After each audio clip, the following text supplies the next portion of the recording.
Hi everyone, this is Robert and welcome to IDG Live. This is the pre-show live stream for episode 7 of season 2 of House of the Dragon. Yes, we have reached the penultimate episode of the season already, which is how, I don't know, but I'm very excited. I should probably say up front, this episode was shown at Comic-Con, I think yesterday. So spoilers are out there. This live stream is spoiler free. Now, I won't be saying any spoilers. I know that the moderators in the chat will be making sure that there are no spoilers in the chat either. But I just wanted to let you know where we are at with that, which probably leads me into the first of the two sort of notices we do at the beginning of these. Is the spoiler policy here is show spoilers are not okay. I'll happily talk about what is anything official, like the trailers and things like that, but not what is actually in the episode to come. But book spoilers are okay. Obviously, what happens in the books probably will happen roughly the same on the show, but not necessarily as we've seen in recent weeks. So book spoilers are absolutely fine, show spoilers are not. That's the first thing. The second thing, very quickly to say, is this, as all of my pre-show live streams during the season have been, this is a charity live stream. I'm not going to make a big thing of this. This is just something that I want to do, just sort of pay it forward a little bit. But if you would otherwise do a super chat, if you wish to show your appreciation to me, to the show, whatever, or if you can afford it and are feeling generous, the charity we're raising money for is International Rescue, who do a fantastic job. They go into war zones, they go into natural disasters, and they do two things, basically. First of all, they go and they do whatever the immediate need is. Is it food? Is it medical care? Is it shelter? Whatever. They deal with that. And then secondly, they go and they try and do the thing which helps people get back on their feet. Do they need help rebuilding? Do they need help with education? Do they need help with training? That kind of stuff. So it's immediate aid and also trying to help things out in the long run. So it's a fantastic charity. It does some amazing work. I think it works really well, given the fact that they're going into war zones and helping the small folk effectively. I think it chimes so well with this TV show. So I won't keep on going on about it, but there is a link somewhere. If you're watching this back later, I'm not going to take the link down. It'll stay on here forever. So everything you can donate would be hugely appreciated. Okay, those two things out of the way. What I try and do with these pre-show live streams is just to make sure that we're all on the same page. I do a sort of a brief overview of what happened last episode. I've got some questions from my patrons, which I will be covering as well. I'll try and pick up as much as we can in the from the chat. For those who, because people always ask, the show airs at 2 a.m. my time in the UK. That's 3 a.m. in Central European time, 9 p.m. Eastern American time. So that's 4 hours from now if you're watching this live. We will go on for about 2 hours on this live stream. So everyone's got a little bit of a chance to have a quick break, grab something to eat or whatever before getting into the TV show. Okay, all that said, let's do a quick recap of what happened last episode. And last episode, it was quite a big one. There was so much, seriously, so much to talk about. I can remember when I was doing my breakdown video, it was just a matter of how can I possibly cover all of this in just one video? But we'll give a brief overview of it all here now. The episode started with the Lannisters. So the Lannister army that we'd heard rumours of for about the previous 5 episodes, finally it appears that's Jason Lannister, who we see. They're twins, remember? Jason and Tyland. Tyland is the guy who's on the small council. Jason, his twin brother, is the Lord of House Lannister at this moment in time. He leads his army up to the Golden Tooth. The Golden Tooth is this castle on the edge of the Westerlands. It kind of guards the way through the mountains. And there he halts.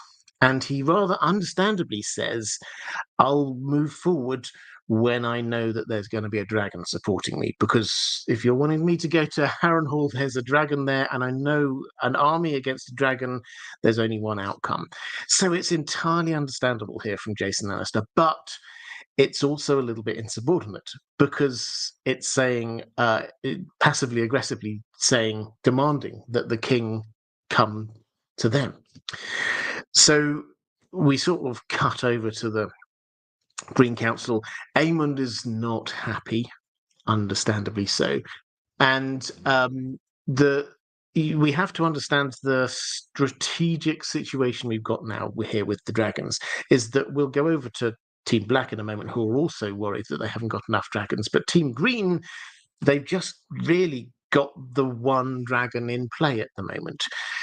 We know Sunfire, it was taken down during the Battle of Rook's Rest, probably still lying there, just about alive. Dreamfire is Helena's dragon.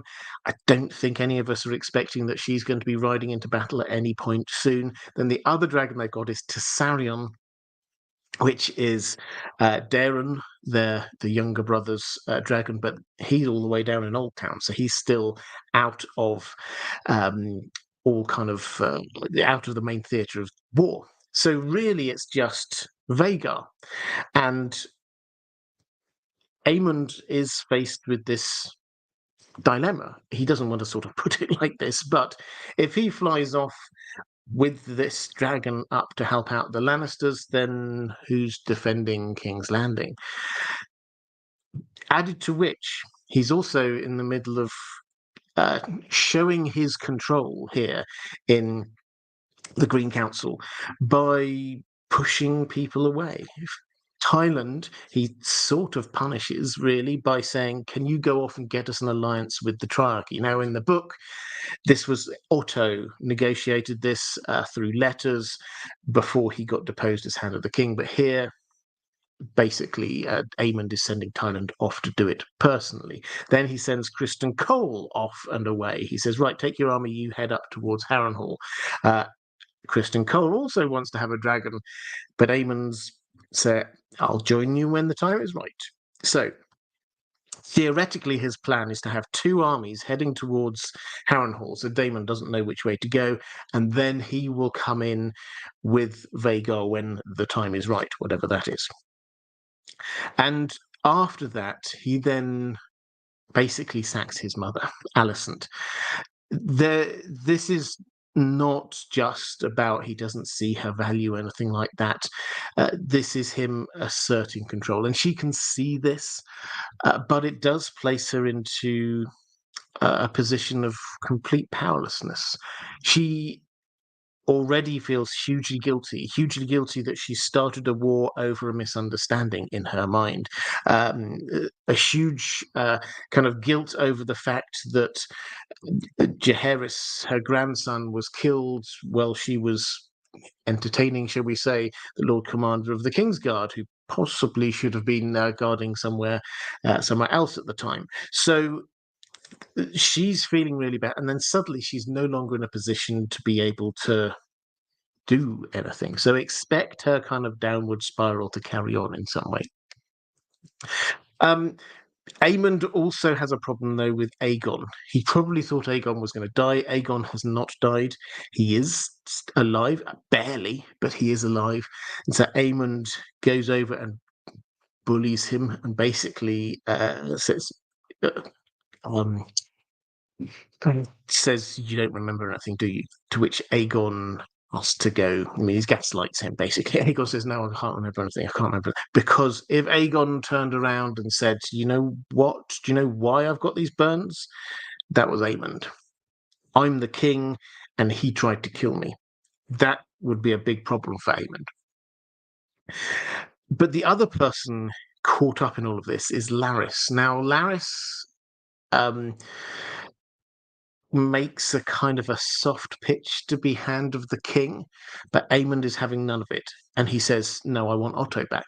I want, he was good. Let's have him back.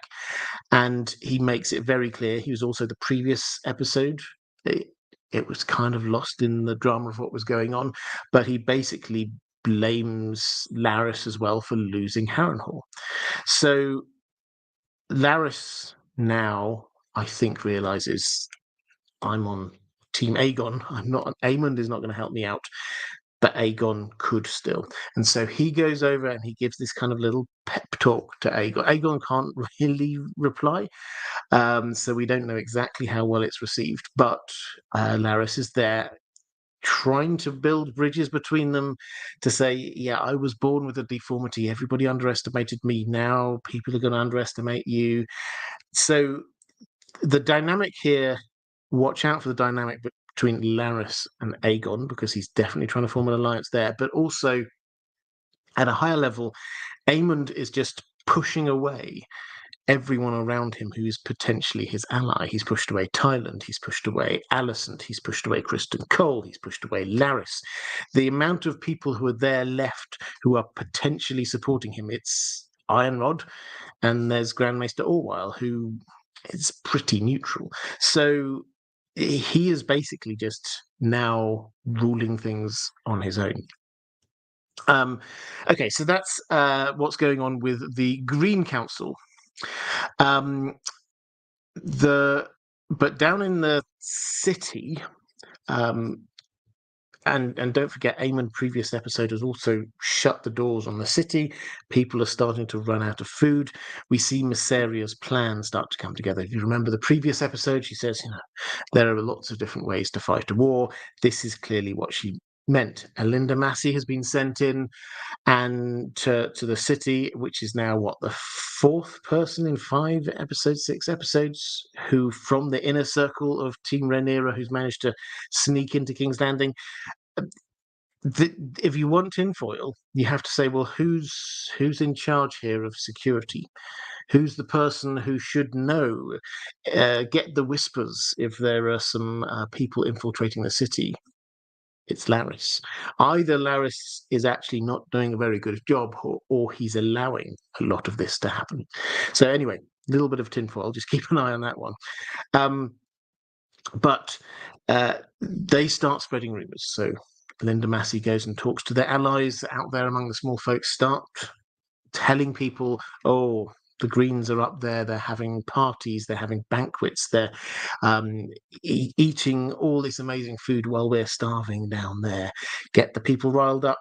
Then the food aid packages arrive, very clearly stamped, this is love from Rhaenyra, and so everyone's then loving Rhaenyra again. Remember, it was only a few episodes ago when it was all Rhaenyra the monstrous, Rhaenyra, we hate her, the child killer, but now she's back winning the propaganda war, which will be very useful going forward, as it turns out that King's Landing is getting weaker and weaker and weaker and less well defended by Team Green. So we also get that that moment when Alicent and Helena basically get caught up in a riot.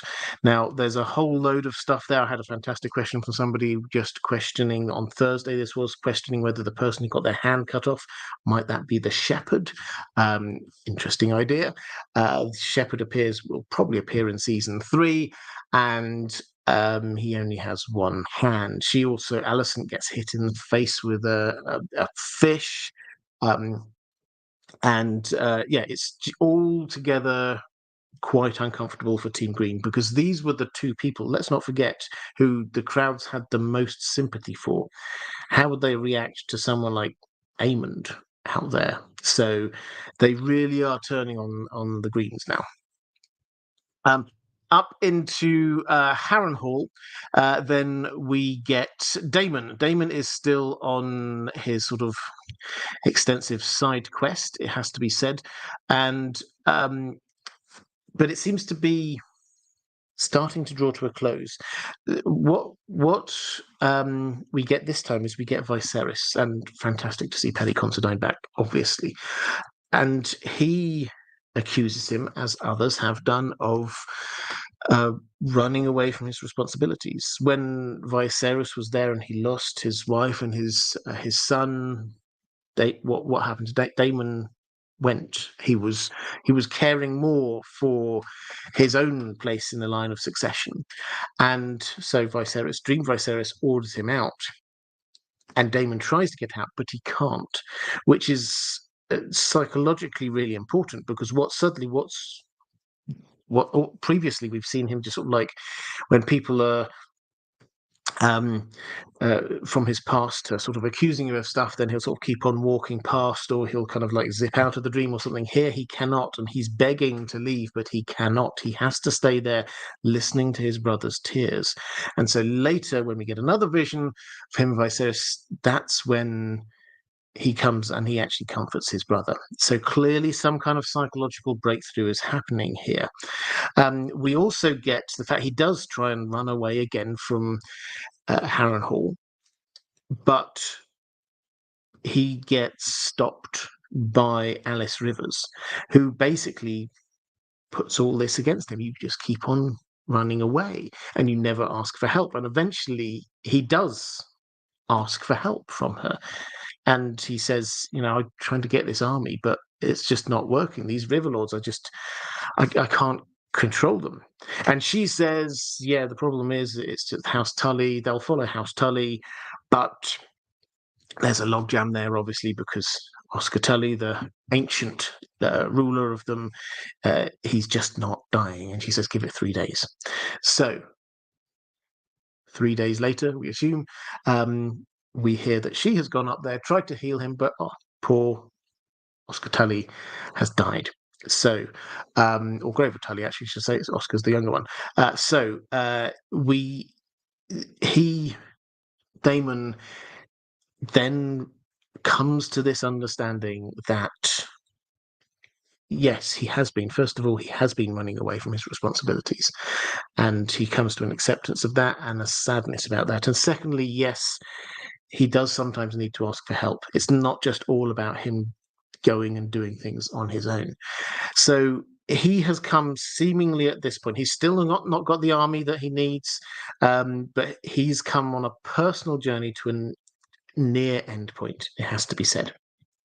So it feels like his side quest in Harrenhal is starting to reach an end, and he will get to a point where he's got his army, he's now worked through his demons, and he will now be heading back to Rhaenyra, in whichever way this happens, as a different person who's more able to get closer to her, which is ironic because while all of this has happened, she has been moving in the opposite direction. She has basically been saying, I have to assume he's gone.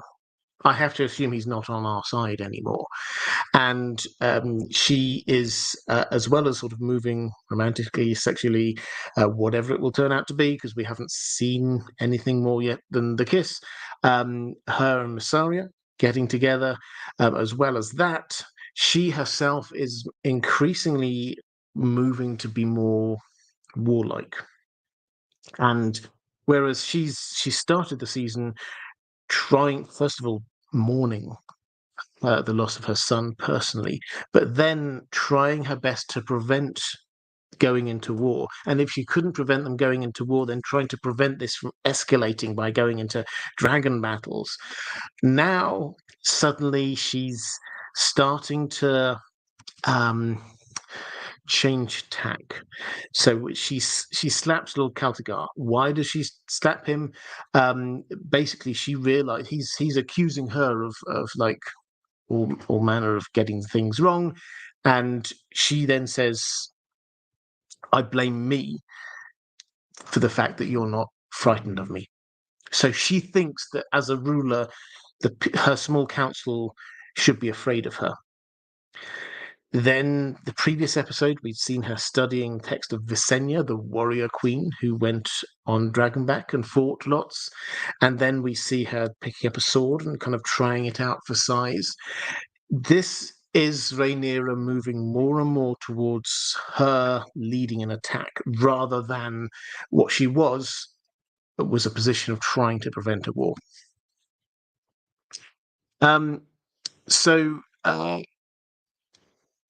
One other thing just to note there, which is, I always find it quite interesting when the actors give their interpretation of what's going on with the character.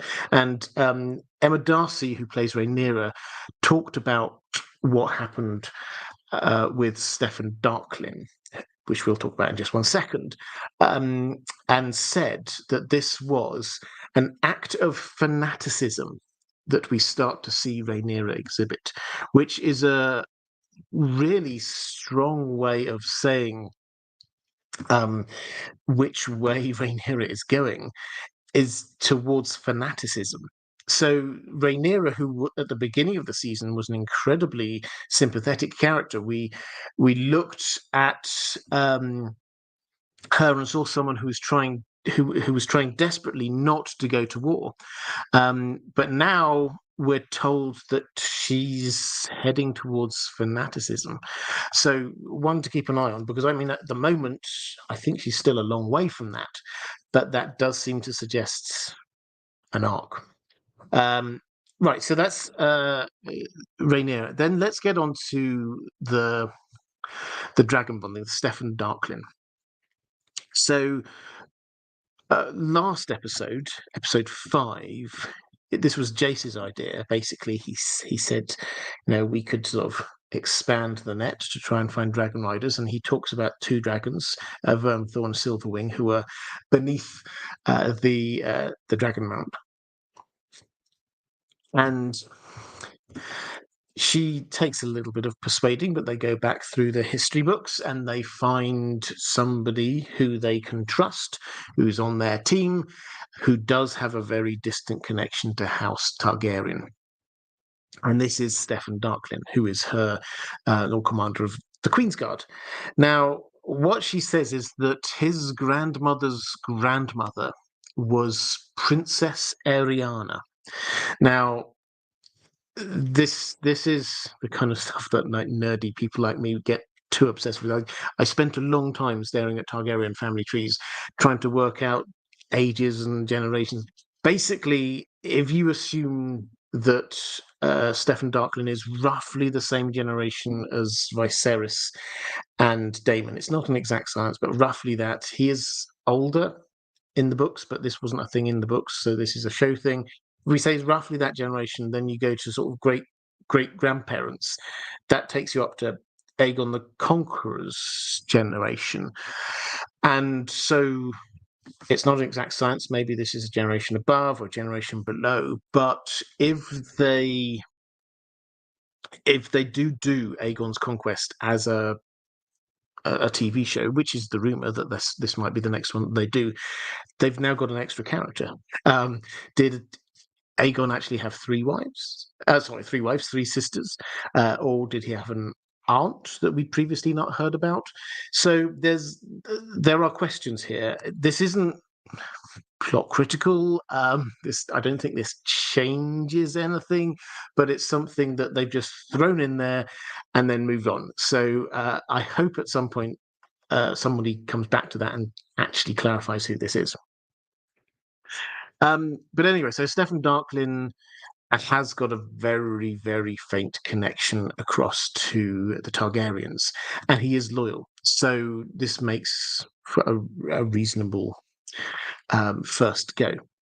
And so Rhaenyra sort of takes him in, and they get Sea Smoke. Now, Sea Smoke was Laenor Velaryon's dragon, who we saw quite a bit of actually in season 1. Now, I've got a question on this, so I will go slightly deeper on this in a bit, but I've said a number of times, this has a lot of lore issues we just need to work our way through, because we had thought that dragons could only bond with one person at any given moment in time, and so Stefan Darklin or anyone else trying to bond with Sea Smoke here would be fine in the book because Laenor was dead in the book, but here we know that Laenor is still alive. So, questions. I think the answer here lies actually not in whether we're told any of these details about is he alive or dead, but the fact that Rhaenyra clearly thinks this is okay. I'll come back to that, as I say. I've got a question about that a bit later. But Sea Smoke then flies off, has none of this, burns him, flies off, and flies over to Driftmark, where Adam Valerion is, and basically hunts down Adam and says, "I want you as my rider," which has a couple of things. Firstly, there's the roaming dragon thing, which I'll talk about in a moment, but also secondly, there is this issue of dragons choosing their rider, which is something we've kind of heard before, but this is by a long way the uh, the, the most obvious example of that. This is a dragon who's actively not just sort of like saying, "No, I don't want that one. I'll have that one." This is a dragon actively seeking out a person that he wants. So this is again completely new bit of lore. Why Adam? Well, we get confirmation here that Adam and Alin are indeed the bastard sons of Corlys Velaryon. And as some people had suspected, the reason why Alin has this shaved head is because it's actually the hair is a little bit silver there, and he didn't want to give it away. But it seems that this is kind of an open secret in the shipyards of Hull, of Driftmark. It's not as if nobody here knows, but it's kind of like a little bit hushed up. And whereas Alin seems very happy on ships, and then he's I'm salt and sea and things like that. We get Adam, who does sort of push this. Why don't we push our claim? Why don't we give this a go? So they seem to get on really well, but they do seem to have slightly different approaches to this. Anyway, so this is our first dragon seed. If you read the books, you know that we're looking for 4 dragon seeds. Eventually, this one is our first. The second kind of possibility that we see is going over to the Vale. We find Rayna, who has headed over there with the 3 youngest members of Team Black and a couple of hatchlings and some dragon eggs. And while out on a wander, she finds evidence of, there's a wild dragon here. To which Jane Arryn is kind of like, "Oh, yeah, I forgot to say, we've got a dragon." It's not that they haven't got a dragon. There is a dragon who has roamed over there. And so we hear then that Passage, the ruler of Pentos, has said yes to their request for them all to head on over to Pentos. So that's all sorted out, but we're kind of left to wonder, does Rayna really want to go? Because she's seen a dragon now. She's been set up as a character who desperately wants a dragon, who feels as if she could do so much more. She's been slightly patronized all the way through this so far.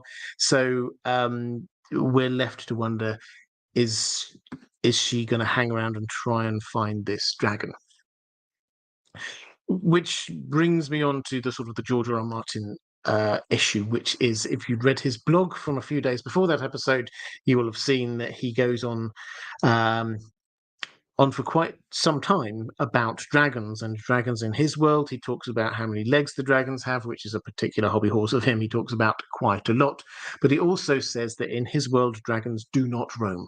They stay where they are. So basically he is saying this did not and would not happen in book canon. So this is a show canon only thing we've got going on here.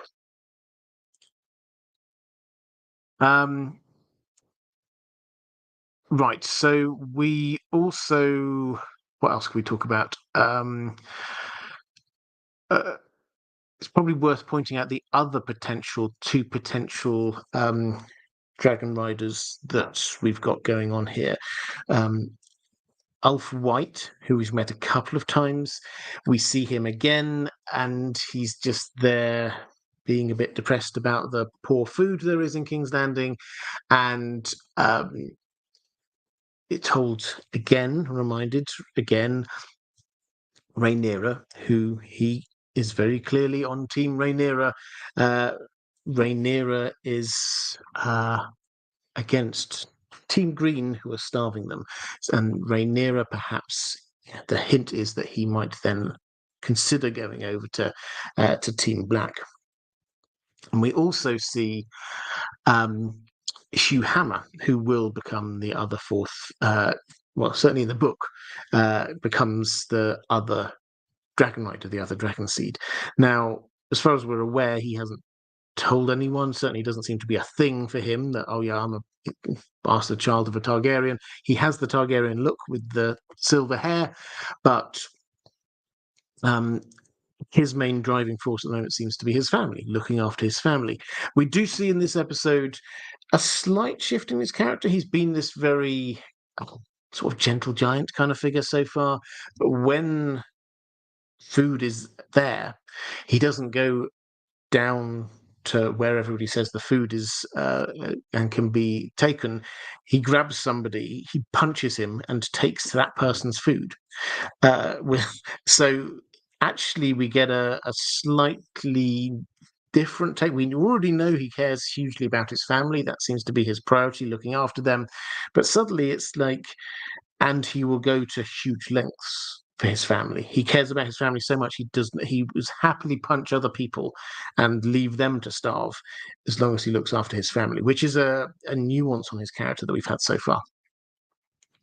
Okay, I think that's probably all we've got for that episode. But just as a sort of a way to round that up,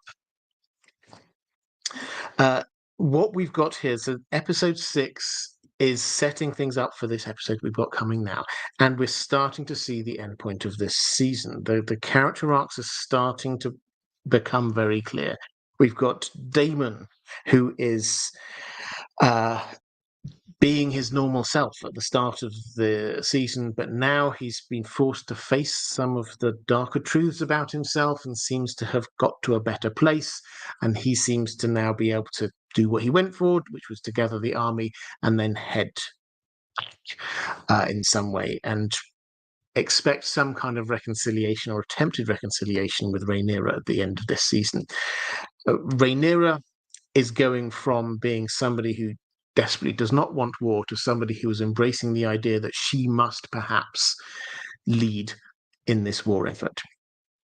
And then we get Team Green, who started out with and it wasn't a particularly well-run council even in the earliest times, but suddenly this has become less and less of a council and is now just Aemond ruling and sending everybody out. The people of King's Landing are turning against the Greens. So those are the moving parts that we've got coming into these last two episodes. I've got a couple of questions about where all this is leading, so I will pick up on them there. Okay, let's go to have a quick flick through the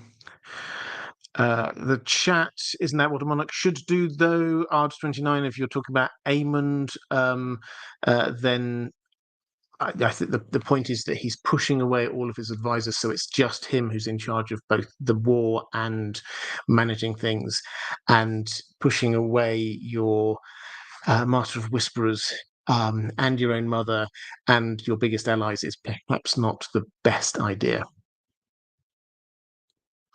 Manuel Presley, thank you very much. Kind message. Constantine Tranos, what are the lions brought by the Lannister army for? I think this is showing, you may or may not remember Jason Lannister from season 1, where Tyland seems to be the sort of the lower key, more sensible one. Jason is the one with the ego. And you will remember him attempting to pick up Rhaenyra rather amusingly in episode whatever it was, 2 or 3 or something, failing miserably. But Jason, he's bragging about the size of his army to somebody who's already one of his vassals, basically, or one of the lords who owe him allegiance, I should say, and he's going in and basically he's going to use and abuse their hospitality, and he's bringing along some lions with him because, you know, it's all a show. We're House Lannister, we have lions, the lions are scary, rah. That's the kind of feeling that we've got going on from it. It's not, they're not going to use them particularly. I mean, maybe the show will have them there being war lions, but I don't think so. I think they're just for show.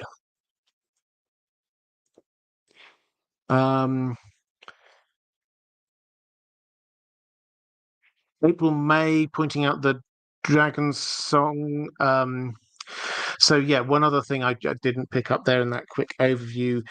So the song that is sung when they're trying to prepare Sea Smoke for a new rider is the same one that Damon sang in season 1. When you remember, he went to see Vermithor, and so this seems to be the song that you sing, which we thought it at the time, when you're preparing a dragon for having a new rider.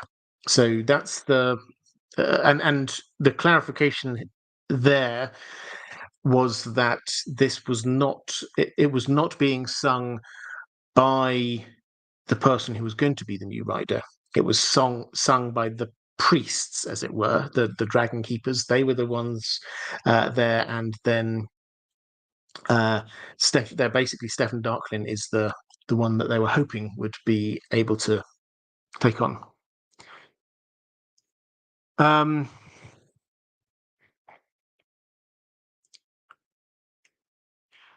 Primpy Spingle saying you could say the lions are mainly for show. You could indeed say that. Thank you very much. Let's go to some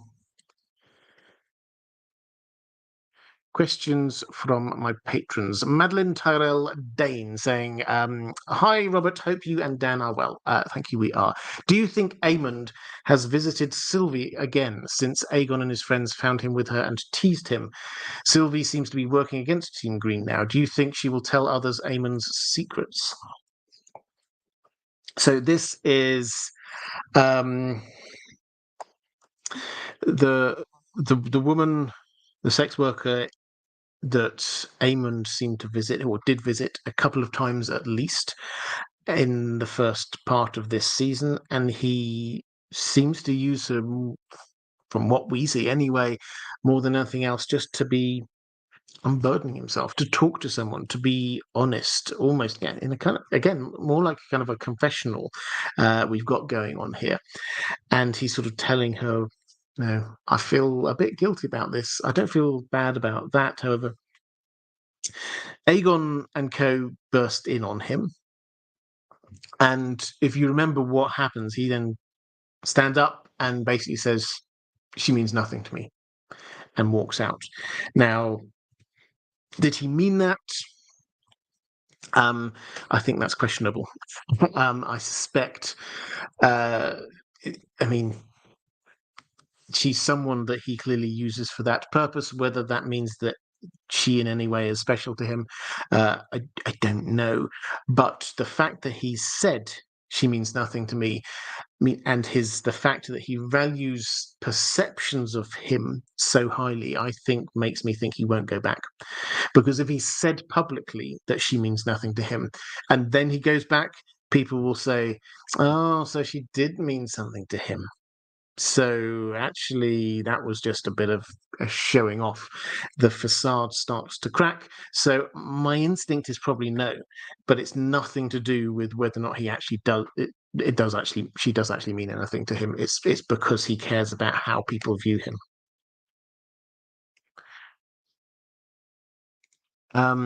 Greek Weirwood saying Aegon ruined Aemon's safe space. Yes, that's pretty much it. Catherine Firstworth saying, don't the dragons and Hot D actually have two legs? Yes, they do. So George Martin his hobby horses, dragons, have two legs, and then their forearms are part of the wings. His particular hobby horse is about heraldry. And the mini rant is probably the best way of putting it, in the nicest possible way. The mini rant that he went off on in his blog post was about heraldry, and in particular the Targaryen sigil, which is the dragon with three heads. You picture it in the circle, and what he says is what happened was seasons 1 through 4 and most of season 5 of Game of Thrones, the sigil was as he wanted it, two legs on the dragon. From the last episode of, I think it was season 5, when Dany is there with her invasion fleet, and you see the sails, the Targaryen banner that they have there is a dragon. The dragon has 4 legs, and he was aghast. But by that point, he'd taken a big step back from the show. He wasn't involved, so he couldn't really say anything at that point. And he was then a little bit annoyed when House of the Dragon decided to go with that second iteration of the sigil rather than the first iteration of the sigil. He is absolutely 100% behind the idea that show canon has to sort of stay consistent to itself, by which we mean what happens in one TV show should be consistent with what happens in another TV show. He gets that completely, but he thought, hang on a moment, they could have gone with either of these ones because they were both in the TV show, and they decided to go with the bad one. So that's where his dragons with 2/4 legs thing comes in. And incidentally, the reason why he describes this at great length, and you can agree or disagree with him on it, but this is where he's coming from, is that he thinks it feels natural, is that there aren't animals, this is what he says, there aren't animals with 6 limbs like that, 4 legs and then 2 wings. That's not, you don't find that in nature. Now, I'm no botanist, so I will leave that to other people. But the important thing, as far as I can see, is the fact that as far as George R. R. Martin is concerned, he wants his dragons to appear natural. And that means that they're not just created magical beings. They look and feel like they appear naturally.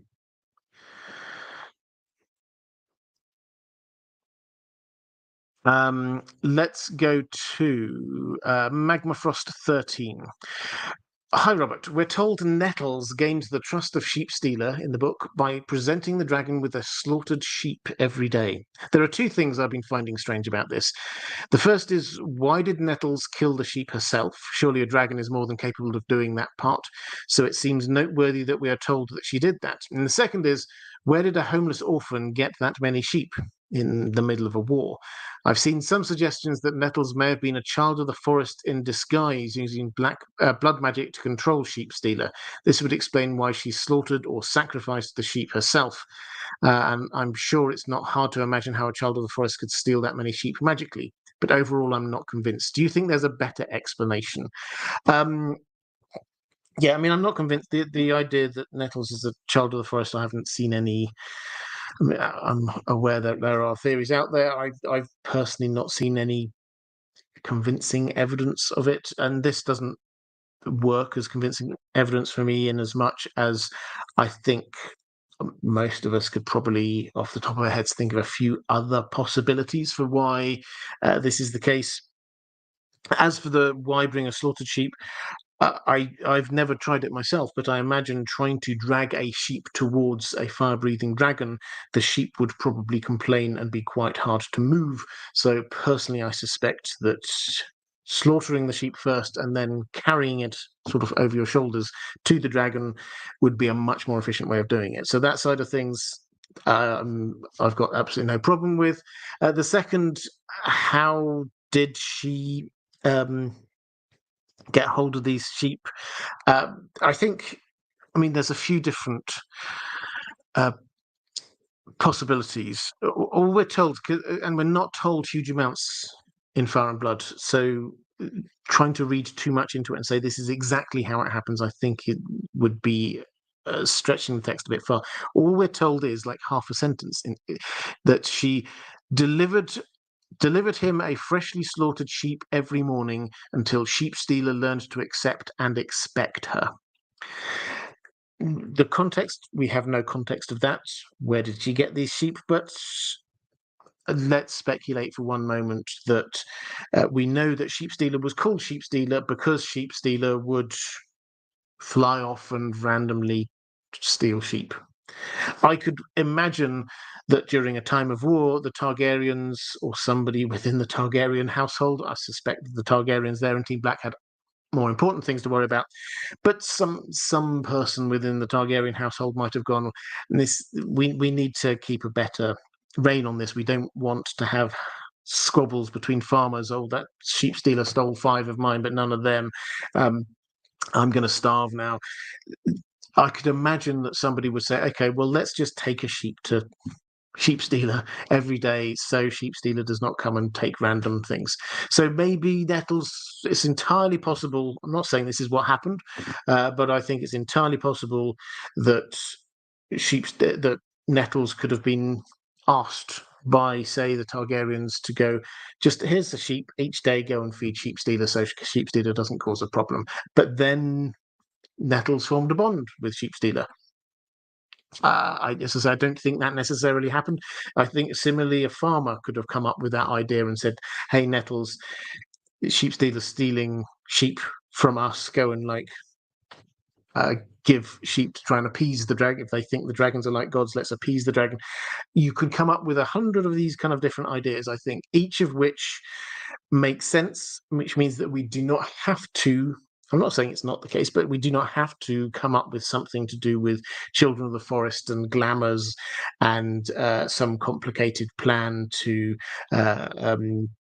bond with the dragon so that they can then take Daemon off and do that. To me seems too many moving parts and very complicated when there are a lot of actually quite straightforward answers to how might this have happened.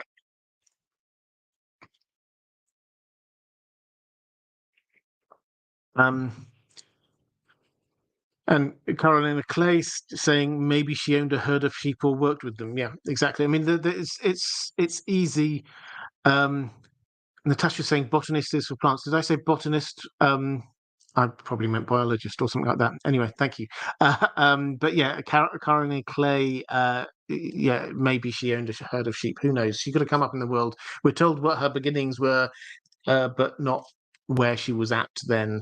I think the point I'm trying to make is that I think that there's a lot of easy explanations you could come up with without having to go to something more magical or outlandish. Which isn't to say that the magical or outlandish didn't happen, but we don't have to look for it. Let's go to Lady Vaughan Strauss saying, "Hello, Robert. Hi there. I hope you, yours, and everyone out there are having a grand day. Absolutely. I'm wondering, are the Hightowers predisposed towards a stronger belief in the Seven due to their proximity to the Starry Sept?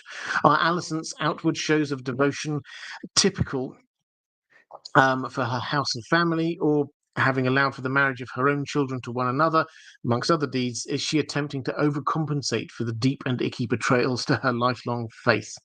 How well is Jaehaerys's doctrine of exceptionalism really accepted, not just tolerated? P.S. Laird Vaughan Strauss would like to mention that he has recently become a fan of The Well Told Tale, and thanks you for your audio performances. Well, thank you very much. If you don't know, yes, I've got another channel called The Well Told Tale where I do audio narrations. So if you'd like to hear me reading what I consider to be the finest science fiction and fantasy stories ever, like the proper classics, H.P. Lovecraft, Conan, War of the Worlds, things like that. It's called The Well Told Tale. It's just a side project, a passion project for me. So yeah, I'm glad you appreciate it. But in terms of the main question you've got there, what's going on with Alicent and the Faith of the Seven and the Hightowers? So the actress who plays Alicent did talk. I think this was actually young Alicent rather than older Alicent. Did work through a lot of what was, what's going on with Alicent, what motivates her. Which is good. This is what actors should be doing. They should be trying to understand their characters and realize that there was actually a lot we don't know about Alicent from the book. In particular, who was her mother. Because we know that Otto lost his wife, and a few times, particularly in season 1, this has sort of come up about him sort of saying, "Oh, you remind me of your mother," and things like that. So they decided that this part of Alicent came from her mother. Her mother was very devout. And I kind of like that because it frees up Otto to be the kind of the more Machiavellian type, not particularly religious, while showing how Alicent could gain some of that from him, because she definitely cares about the political. She definitely does want to be having control of these things, but also has some kind of faith as well. So that works for me on a kind of a personal level. In terms of the Hightowers as a whole, I don't. It's not clear that they are particularly always pious as a family. They do, however, have a very strong link across to the faith of the Seven. What we always have to remember with the Hightowers is that they were, for thousands of years, they were the rulers of the biggest and basically only megacity in the Seven Kingdoms. They were the oldest family in the Seven Kingdoms, the oldest ruling family in the Seven Kingdoms. They were the closest thing there was to a family who had influence across the entire Seven Kingdoms. Most of these places, the Starks, had a lot of influence and control in the north, but beyond that, no. Ditto House Lannister in the Westerlands, ditto House Arryn. There's these families had influence in their areas, but the only house really that had huge influence across the continent was House Hightower, because they were the main sponsors of the Maesters. The Maesters were in every single household, noble household in the land, and also they're the main sponsors of the base, the faith of the Seven in the Starry Sept, which at this point still is the main center, the heart of the faith. It's only later with Baelor the Blessed that shifts over to King's Landing. So they kind of seem to view it. Yes, we get a couple of Hightowers, as far as we know, who have become, and maybe more, who have been High Septons. But that doesn't necessarily mean it's because they have this huge faith. This is a political thing for the Hightowers. So Alicent on the show is a lot more obviously linked in with the faith than she was in the book. But the Hightowers as a whole have been linked in to the faith for a very long time, not as the zealots going out leading the faith in a march across the land, but as the people who sponsor them, and therefore they protect them and the faith protects them in return.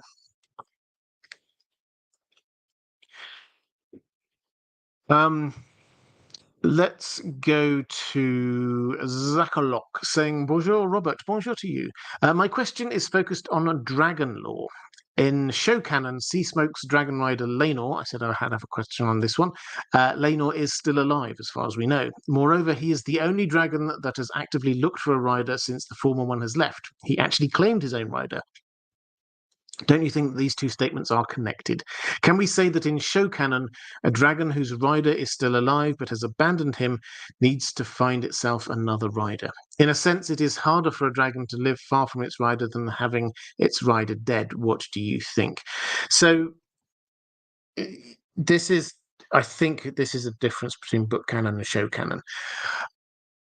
I hope they give us some clarification on this, but as I kind of hinted earlier in the stream, I think actually the biggest clue we've got is the fact that Rhaenyra, who is the person who knows that Laenor is still alive, and given the fact that she's been going through, it seems, the library, the histories of House Targaryen, she's been trying to understand about dragon bonding. She seems that she doesn't even raise it as an issue. She doesn't even think, well, this is a bit uncertain. We probably should start with a different dragon. She just goes straight away into Seasmoke as the best option, because she thought Steffon Darklyn was the best option and on the human side, and she must have gone with what she thought was the best option on the dragon side as well. So I think this is coming from the fact that she has seen that Seasmoke is, or she's been told, perhaps, I mean, she knows he's restless, but the suggestion was maybe he's lonely. And so she must either know that Laenor's dead, which I think they would have told us, or think that it doesn't matter and think that the dragon has moved on. Laenor's abandoned Seasmoke, and now we and now Seasmoke wants to move on. So unless and until we hear that Laenor is dead, I think we have to assume that in show canon, so working assumption, we haven't got firm evidence yet, but this seems to be what they're hinting. In show canon, it doesn't matter if the original rider is still alive, if they have abandoned their dragon and have gone for a sufficiently long period of time and they're sufficiently far away. So that's the kind of the position I think we're in. It's not a good one in as much as it's not a full explanation, but that seems to be what the show is hinting at. The Gloria Walmart saying, "I hope for Laenor to be alive." Yes, so I mean, for him personally in the show, I do. I think he's one of the few characters they gave him a chance to get out and escape all of this madness, and so for him, at a character personal level, I do. Andrew K saying, "I don't wish characters dead." Well, some, but for law's sake, let's hope Laenor is dead on House of the Dragon. Yeah, I mean, I think it would make it easier lore-wise if that's the case. But I think we have to say this sounds like, or feels at the moment, subject to anything else that comes up, but it feels at the moment as if the rule is that if the dragon's been abandoned, then it can bond with someone else. Steve Owen, it's canon that the Targaryens are not actually impervious to fire. Yes, it is canon. They lots of them burn to death. So Carl Kosnock saying, "If Laenor is dead, they need to show or say it explicitly. It's not the audience's job to assume something that's significant." Yeah, I think you're right. There's a lot left hanging here. The one kind of reality check. I do this every now and then. I do a little reality check with myself with some friends who love the show and watch the show, but they're not as deep into the kind of the lore as I am. And sometimes I just kind of like check in just to see what two or three different friends think about something. And I said to all of them, I said, so yeah, George R. R. Martin, he wrote a blog post and he said there's a bit of lore change here, and he was really quite unhappy about it in this episode. What do you think it was? And I just have to say it's not a statistically significant sample size, but none of my friends came back with the right answer about dragons roaming, nor indeed did any of them come back with the Laenor, is Laenor dead or alive issue. It was completely other guesses about completely other things. So I think the reality check I have is that we care about this. I suspect that for casual viewers, which is probably 90% of the people who watch the show, the thought has not even crossed their mind. So that's the reality check. I agree. I think that the show should clarify this a little bit. And Benjamin saying, "I honestly think Seasmoke can sense some Laenor lineage in Adam. Also, probably Laenor died off screen." Well, on that first bit, I think that's the implication we've got, is that Seasmoke missed Adam. Seasmoke missed Laenor and magically sensed or smelt the fact that this is Laenor's half brother, and that's why he went to him. So that I think is the other sort of side to this that I think in terms of show canon we're being told. It's not just like a random person, it is the link across to Laenor.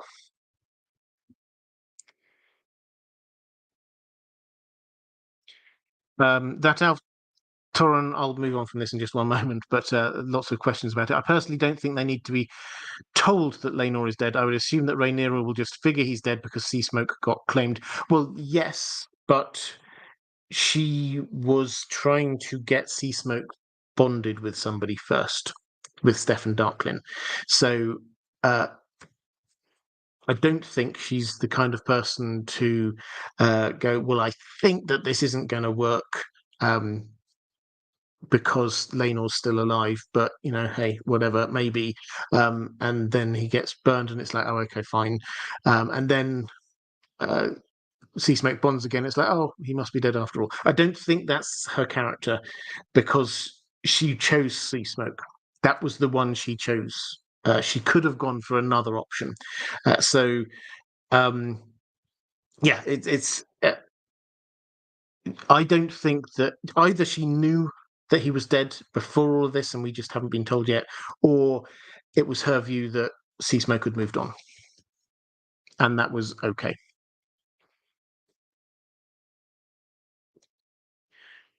Catherine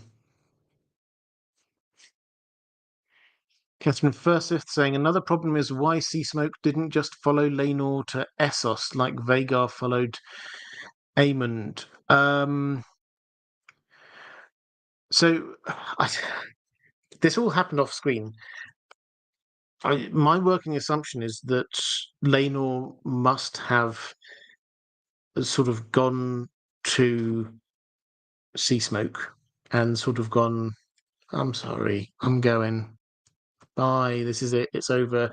It's not you, it's me, or whatever, and then gone, and so had broken the bond in some kind of way that so the dragon can sense. Obviously, the dragon can sense the bond, but if the bond is broken, not just by like being somewhere else, but actually physically, Laenor goes, "No, that's it. I'm giving you up. I'm moving on now." That in my mind, that's show canon. That's what must have happened. Erin Sunex saying, wouldn't the Dragon Keepers have the full 1-1 on dragon bonding? The Dragon Keepers will know about dragon bonding as far as they're concerned. Laenor is dead, so that bit's not an issue for them. Which actually, about halfway through, it's probably worth just saying what I always say. My two thanks I always do. First of all, patrons, thank you. I hugely appreciate your support. This is why I prioritize your questions. I can't do it what I do without your support, so thank you very much. And then secondly, moderators, you are amazing. I can see you're doing fantastic work in the chat today. If you're in the chat, if you're enjoying it, could you just show a little bit of love to the moderators, because I genuinely think they're the best out there. They do an amazing job, just not just stopping any random trolls, but helping the chat along in creating a happy and open atmosphere. So please just show them a little bit of love. Right, let's go to and yeah, I'll just there's a lot of questions here about Sea Smoke. Just to sort of tie this off, I absolutely 100% agree with the feeling that this does not quite work in terms of show lore. In book lore, book canon, this would not work. I think they are carving out a new canon here for the show in terms of how dragons and dragon bonding works.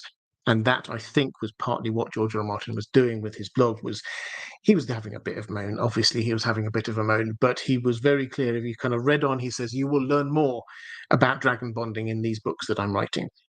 So he was basically saying that's show canon. Book canon, you'll find out more soon. So we have to keep this idea. There's now two canons going on here.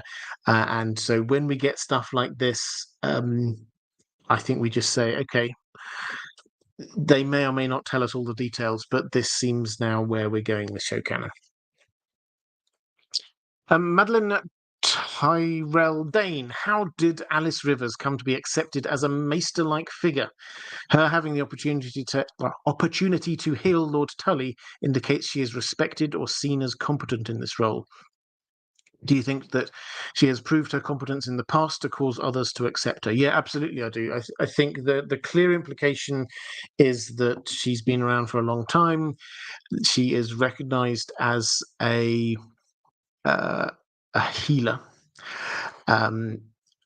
Not quite a woods witch, but along those lines. Now, one thing they've emphasized a lot on the show and it is there to a degree in the books, but not to the extent that they've been emphasizing in the show, is that the Riverlands worship the old gods and the new. It's like the bit of both kind of feel.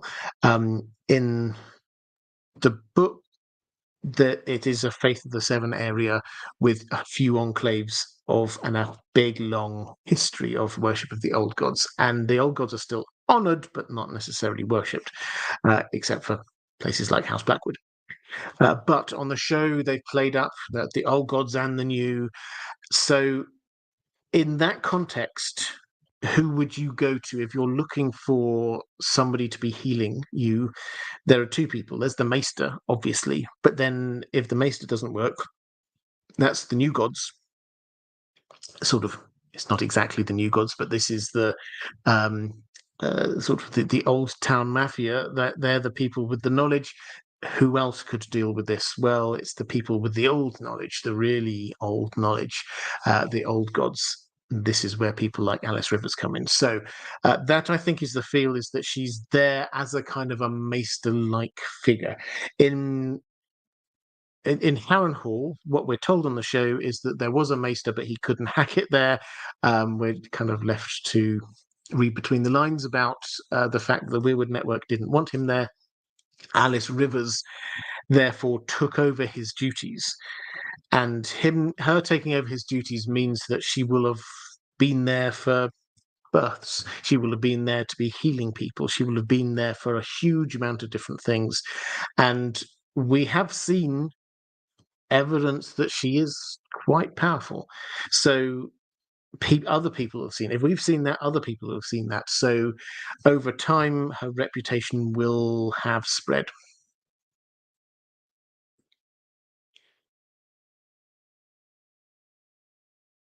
Let's go to Lord Medici saying, "Hello, Robert and Dan the dog. Hi.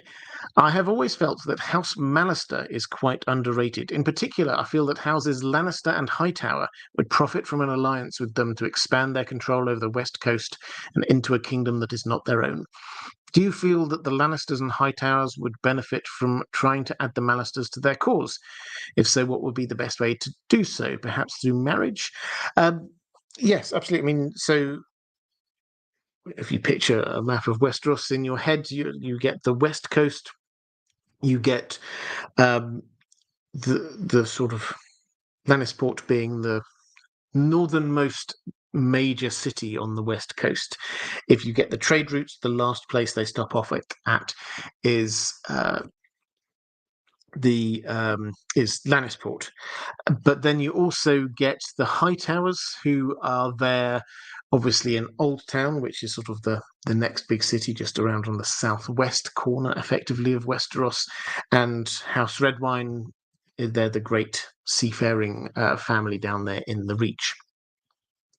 If you go further, then there's not many places actually on the west coast. It becomes quite rocky the further up you go, quite inhospitable. All the way, you can go pretty much all the way up to places like Bear Island, right? And there's not much on the west coast. There's fishing villages and the like, and the occasional town, but there's no big cities.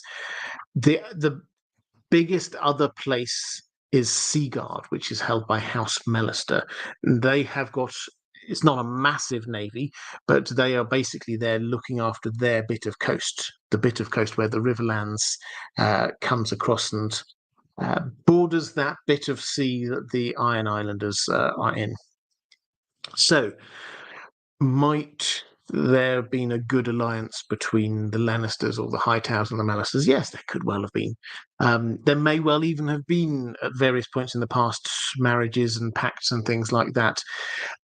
What is noticeable, though, is that if you kind of look at geopolitics for just one moment, the Lannisters pretty much, once they gained control of the Westerlands, they didn't try and push beyond that. They had a really natural kind of if you look at the mountains there, a really natural kind of barrier there protecting them.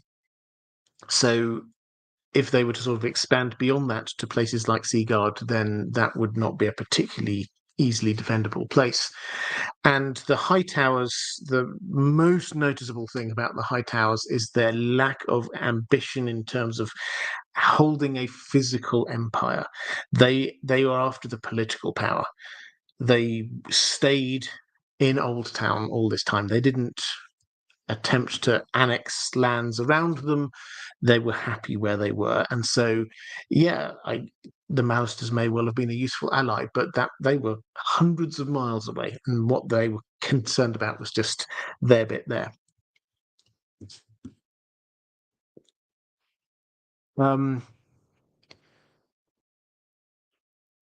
Quick flick through the chat, and Ards29 saying, yes, that's why the Lannisters are clever. Look at how difficult the Riverlands are to defend. That, well, the Riverlands are.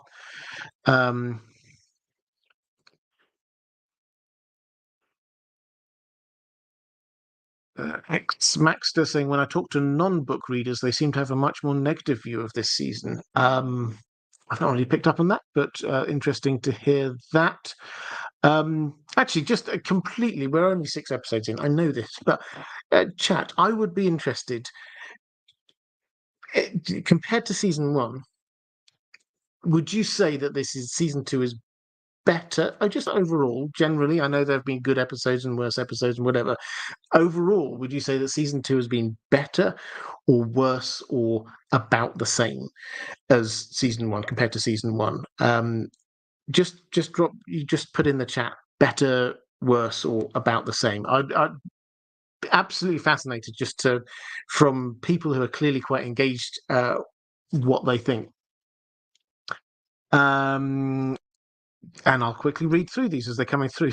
People answering quickly. So we've got a better, worse, the same. Season 1 was epic. Season 1 is better. Season 2 is worse. Worse. Season 1 is better. Kind of the same level. Better, worse, better, about the same, worse, better, about the same, better, better, better, better, about the same or worse, about the same, worse. This is kind of mixed. This is fascinating. So, yeah, people are still coming through better, same. I would say broadly, I'll put it on a poll. I don't know how to do a poll over in here. No, not clever enough to do a poll in YouTube.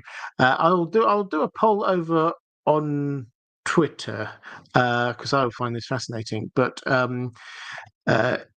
X, yeah. By the way, if you don't know, I don't post all the time, but I do post quite a little bit over on X. So if you'd like to follow me there as well, please do. But yeah, so I kind of get Zachary saying Robert or Cornelius saying that how Robert needs to learn how to do a poll. I definitely do.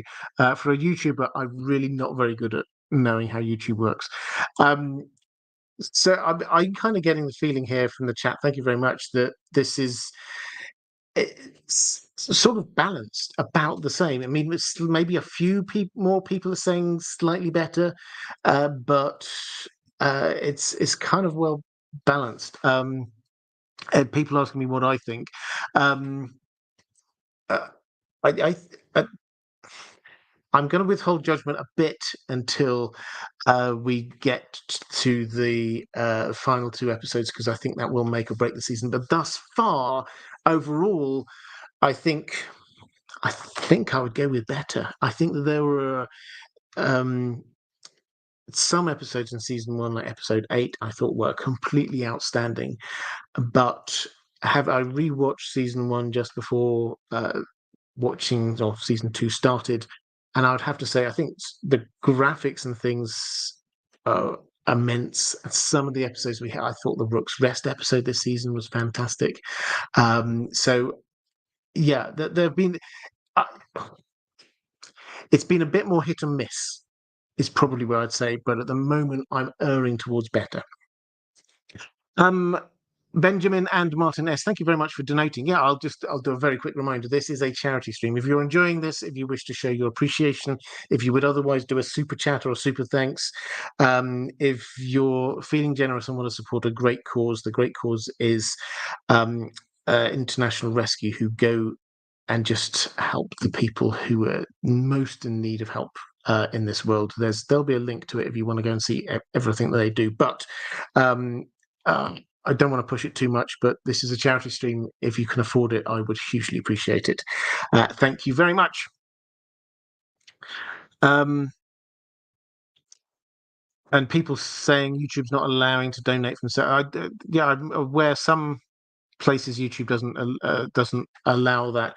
I mean, if you wish to show anyone wishes to show do donations direct, then that's entirely up to you. This isn't anything to do with my ego. It doesn't have to come through me. This is just what I'm trying to do to pay a little bit forward. And incidentally, because people always ask, I take nothing from this. 100% of what every donation goes straight to the charity. I'm pretty sure for the same for every other channel. I've double checked it for my channel. This is the case. YouTube don't take a single penny or cent from this either. And indeed, YouTube pay for whatever transaction fees there are to be going over. So the charity gets 100% of what you do. It doesn't funnel through me or YouTube. It just goes straight there. Right. Let's go to... Andrew K in the chat saying season 1 felt a bit closer to the lore, digging around a bit. Seems George R. R. Martin was somewhat less involved this season. Yeah, I think that's probably fair. And let's go. Oh, Constantine Trials talking about butterfly effects. Yeah, that's the other thing I would say that I've got kind of like a nagging uncertainty about with season 2. I think season 1 they tried as best they could to minimize the changes. They had to make some changes, but I think the changes they've made in season 2 have been bigger, which will have butterfly effects the further in we go that we don't necessarily understand yet. All of the implications of these things, we'll probably figure them out as we go along, but there will be more butterfly effects from season 2 than season 1. Okay, let's go to a question from Rassler saying, "Good day, Robert. I hope you and Dan the dog are well." We are, thank you. The Targaryens started placing dragon eggs into babies' cribs, and we know that not all eggs hatched, but with the ones who did, is there any example of the dragon not bonding with their paired Targaryen, or is it a guaranteed bond as long as your egg hatches? Well, I don't think anything's guaranteed, but we've got an example of baby Laena Velaryon, not the Laena that we know, but this is the child of Baela and Alyn. Spoilers, they get together. Who they put a dragon egg in the crib. It hatched, but the dragon... it wasn't really a dragon. This was a kind of a deformed thing, immediately tried to attack the baby. And so Alyn killed it. And that obviously quite a horrific incident, but that was after the moment at which I and several other people believe it's likely that the maesters poisoned the dragon eggs.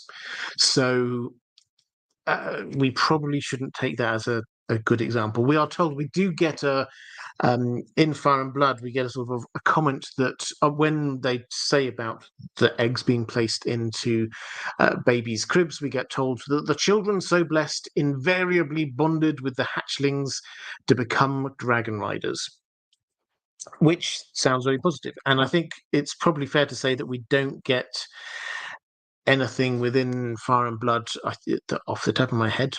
Feel free to contradict me, and if you can think of one, always happy to be proven wrong on stuff. But we don't get examples of a normal dragon hatching and not bonding with the babies there. The fact of the matter is, though, that a lot of the eggs did not hatch. So this was just we'll try it. It may work, it may not, and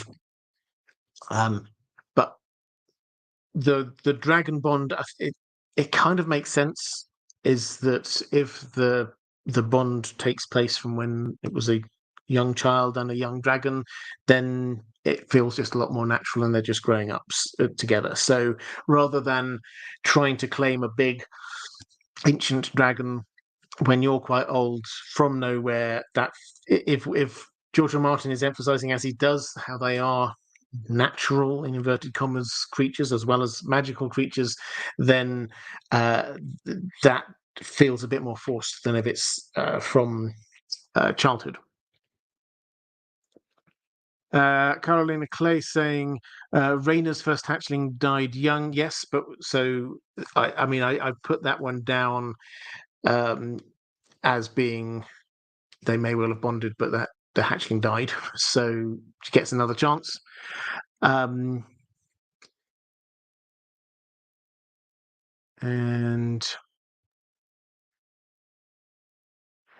Andrew Case saying George R. Martin took a step back this season from what I've read, doing some digging. So I do worry if he's supposedly taking an even further step back. I mean, I have no further insight on this other than to note. Well, he clarified that he wasn't going to be going to the writers' room when he's in this country at the moment. Incidentally, in the UK, he's here for a couple of weeks. He has been, may still be out. I'm not stalking him, but I know that he has been in Northern Ireland. Expect a blog post about that at some point to see the Dunk and Egg set. I think he's in London maybe now at some point soon. He's doing an event with Philip Pullman in Oxford. He's going to end up in a week or two's time in Glasgow for Worldcon. So he's sort of doing a slow tour of the country doing his things. But he did make a point in his blog post when he was announcing this that he wasn't going to be going to the writer's room for season 3 of House of the Dragon, which is currently meeting in London. So I didn't interpret that as being anything particular. Maybe he was trying to say that, and I'm not going to have any involvement, therefore, in season 3, but he didn't say that. He just said he wasn't going to be there. It's equally likely, if he was trying to make a point, that he was trying to say, hey guys, yeah, I know I'm not getting distracted onto other writing projects. I know what you want me to be writing.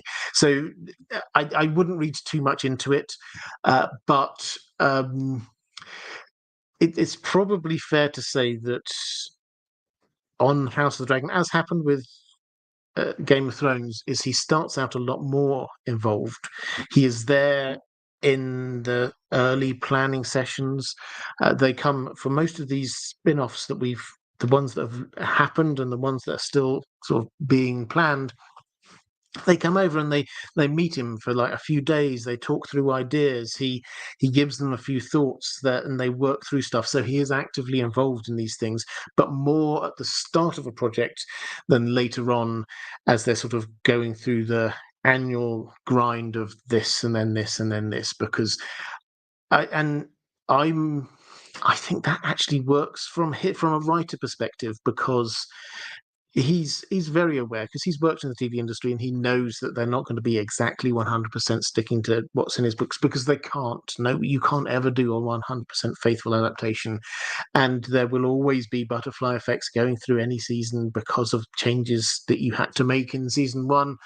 So the further in you get, the more you've had to have been involved in all the process all the way through. And if you're talking about minutiae of a conversation about what might happen between these two characters who have had a completely different timeline than happened in the books, George R. Martin's input would actually be less valuable at that point.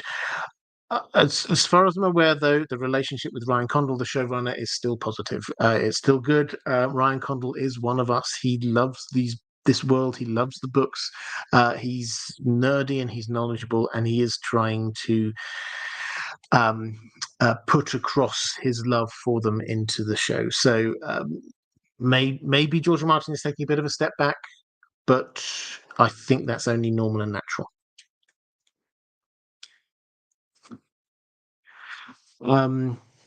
Benjamin asking when Duncan Egg is coming. We've only been told 2025. There was the only clue we've had in terms of when in 2025. They started filming a little bit ago. It's only 6 episodes. So I think we can reasonably assume, given the fact that they normally do post-production turnaround of 5 months or so, it turning around in about a year seems reasonable. But the only clue in terms of timing we've got is it was George R. R. Martin put a blog post up a while ago when he said Duncan Egg is coming in early 2025. And then eagle-eyed people noted that a day or so later, someone had gone in and edited his blog. The one word had been deleted, and that word was early. So it just says Duncan Egg is coming in 2025. So I think basically that's like someone at HBO said, yeah, don't promise early. So I think from that, yeah, it's reading between the lines, but it's not going to be in the first few months of 2025. Summer, second half of the year, something along those lines. What will be interesting is the extent to which they are trying to, or how they're trying to tie this in with House of the Dragon. Are they wanting this to be where there is something happening every year? And so we alternate. One year it's Duncan Egg, one year it's House of the Dragon, or are they then going to try and get into an annual process with Duncan Egg, assuming it's a hit, which I think it will be.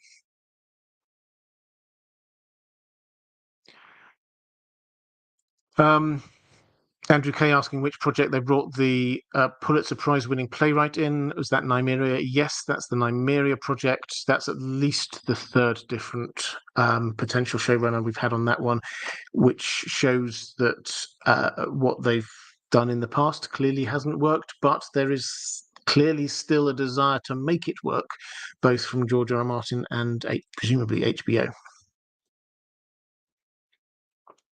Rassler, do you think Alin in the show will try and claim a dragon, like in the book? Given his show personality, I could see him simply refuse to attempt it. Yeah, this is quite an interesting one. So in the book, Adam and Alin both try to claim dragons. Alin tries to claim Sheep Stealer, and Sheep Stealer is basically going to burn him until Adam comes in and saves the day on Sea Smoke. But on the show, then Alin appears very much the sailor. He's the Salton Sea or whatever it is that they're using as this kind of opposition to Fire and Blood. And so, yeah, it doesn't feel really in his character to be trying to claim a dragon. The only one you could see him potentially having an interest in is Sea Smoke, which is obviously connected in with Laenor, who is his half brother. But as Adam now has Sea Smoke, then that's not on the table. I see no reason why they would want to go different to the books in terms of where Vermithor and Silverwing go, which leaves one more, which is Sheep Stealer. But Sheep Stealer appears to be in the Vale. So I think it's probably fair to say that no, I don't think Alin looks like the kind of person on the show in terms of his character that would want to go and try and claim a dragon. But even if he did want to try and claim a dragon, the dragon that in the book he tries to claim is in a completely different place. So no, I think the short answer is that's not happening in the show. Let's go to April May saying the Fire and Blood / Sea and Salt feels like a real Melisandre reference with the smoke and salt stuff. Yeah, it's quite interesting take that. Interesting connection across. Blitzen, do you think there's any chance we will get the Battle of the Gullet in this season? Apologies if this is a bit of a silly question. There's no silly questions, so do not worry about that. However, I've not really read the books, and from what I do know, it seems the Gullet is being set up more than the capture of King's Landing. What with Aegon and Viserys being ready to go to Essos, the long-awaited arrival of the Dragon Seeds, as well as the Greens forging an alliance with the Triarchy. I know many people expect the season to end on Rhaenyra taking King's Landing, but what do you think of the chances it will actually end in the aftermath of the Gullet? Well, so this is an interesting one. So the Battle of the Gullet is in the book. This happens after the Dragon Seeds, before the taking of King's Landing. In fact, it's this which kind of prompts Rhaenyra. She pushes her over the edge. She said, "Right, that's it. I'm just going. Come on, other dragons. We're going to go take King's Landing. So that's where it happens. Now, I don't think we should assume that it's going to happen in this order on the show. They do seem flexible enough to be wanting to move things into slightly different orders, and there's no particular reason, in my mind anyway, why the Battle of the Gullet has to happen before the taking of King's Landing. They could just as easily do it afterwards. The things you said in terms of setup, the younger children heading off on the gay abandon, yeah, that seems to be something that's about to happen.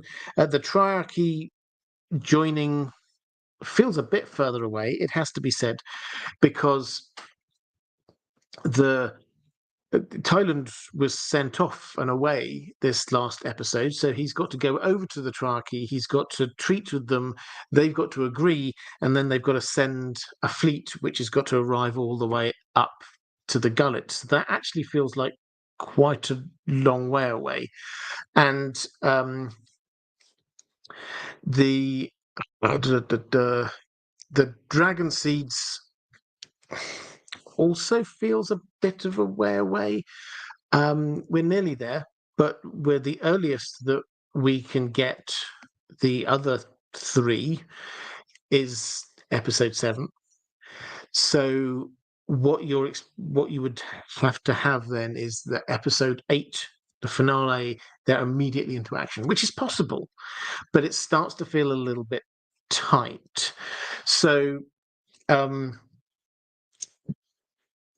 I mean, I don't want to go into sort of all of the details. There's been nothing in the trailers that looks like a massive ship battle. It's probably fair to say, which doesn't mean there isn't one, but you'd have thought that they might have at least a hint of it in there. So is it set up? It's set up that it's going to happen. When is another matter. We've got 2 episodes this season. It does feel like maybe the kind of thing that could happen at the beginning of season 3. That could be they went straight in with Blood and Cheese in season 2. Perhaps they go straight in with the Battle of the Gullet in season 3. So I'm kind of holding that up as possible. But the kind of the bigger issue for me is we're far enough into this season now where we can look at the arcs. Each season, these writers, they know what they're doing, and a season has an arc. It starts off at one point and it ends at another point, and there's an arc for all the different characters that takes them to there. Now, it's not just a matter of let's end on a big and exciting thing happening. This is let's end on something that is satisfying for this arc. Now, what has to happen in terms of something that is satisfying for this arc? Well, we have to have Damon and Rhaenyra coming back together in some way. We have to have the end point of Rhaenyra's arc of moving from wanting peace to embracing war in some way. We have to have an endpoint of Damon has now got his army, he's accepted help, and he's going to have to do something with that. We've got something with the big arc of what's happening with Aemond pushing away everybody, and all of these armies sort of heading towards Harrenhal. All of these kind of things fit together in terms of where the arcs seem to end. They would naturally end where they do in the book, which is the armies head to Harrenhal. Aemond alone heads up to Harrenhal, but Damon's gone. His army's gone. Rhaenyra and co come in and claim King's Landing. And Damon and Rhaenyra meet in the Red Keep in King's Landing. That would round off all of those arcs well. So at the moment, that's what it feels like to me, is that that is there. If the Battle of the Gullet were the end point, then what are we going to end with? Rhaenyra being told your son has died and her turning around with a look of war in her eyes. that's exactly where the last for season one ended. It would feel as if we've not gone anywhere. Lots of things had happened, but it would feel as if the plot hasn't actually moved on. So, from a writing perspective, this could all change. They could shift things around. But at the moment, from a writing perspective, this feels like that is where they're going to end it, and as if the Battle of the Gullet might be pushed to season two.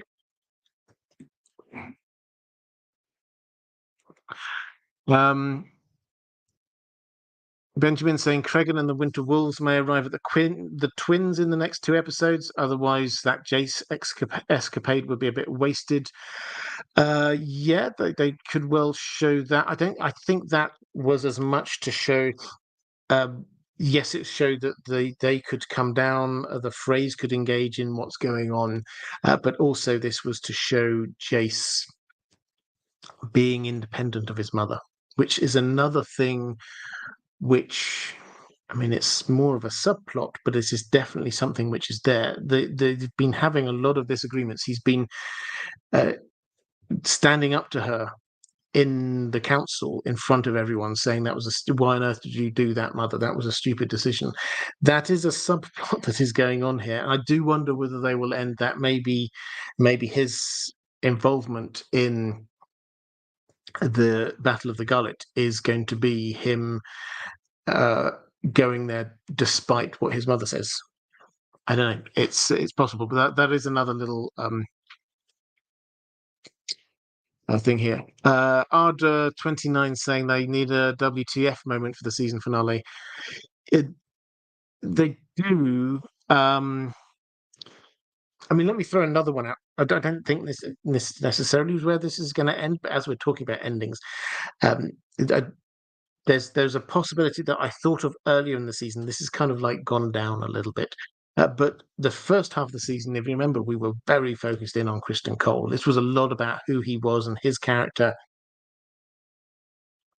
And he got a lot of hate, and rightly so. And I did wonder at the time whether they were setting this up so his end in the book happens, it's not too far away. I wondered whether they might accelerate that and have that as the kind of the, as you say, the WTF moment at the end of the season. I suspect probably not now, because his role has sort of dampened down quite a lot recently, but that will be another, whenever that does happen, that will be quite a significant moment.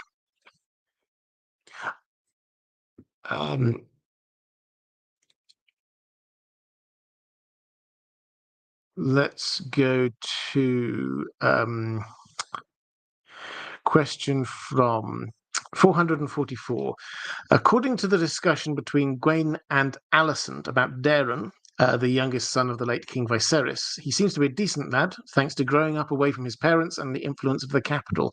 So what went wrong with the upbringing of Aegon and Aemond? What was more important, bad parenting of Alicent, Viserys' absent fatherhood style, Otto using the family for political games, or the general toxicity of the royal court? I think all of those things.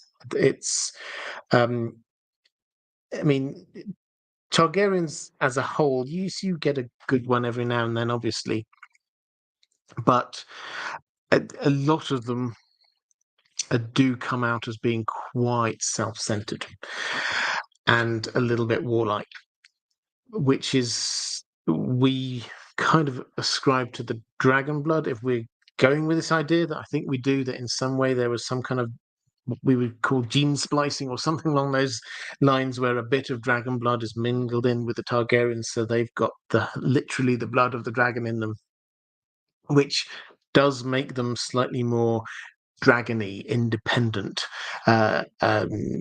willing to sort of invade, attack, that kind of thing. So there's an element of that. Maybe Darren, it just happens to be a good kid. There are some good Targaryens as well, obviously, but all of the factors you've mentioned are there. The way Alicent treated her children was not great. Viserys, I mean, in book, Viserys seemed to like dote on his kids and love them and things like that, but he did seem a lot more absent here on the show. Otto using them, yes, definitely. There is something in there, it has to be said, about the fact that they're the 1% as well. They grew up wanting for absolutely nothing. And also the one thing they had on the show was, which I thought was quite an interesting turn, was Aegon grew up thinking he wasn't going to be king. So George R. R. Martin often makes play on this. In fact, I've mentioned this a bit in the video I released yesterday, when talking about Viserys and Daemon. George R. R. Martin often plays a lot on this idea that the older son has lots of responsibilities and has to be mature and grown up and has to lead, and then the second son has all of the privileges but none of the responsibilities, and so is a little bit more of a rogue. And that kind of works for Daemon vis-a-vis Viserys. That also works for Aemon vis-a-vis Aegon, except that Aegon on the show did not think that he might be the first son, but he didn't think he was going to inherit. He thought it was going to be Rhaenyra. So he grew up with people around him treating him as if he was going to be king, but he did not ever think that he would have the responsibility of being king. And he didn't necessarily want it either, which adds to the psychology that he's got, which is this entitled but not really wanting any responsibility.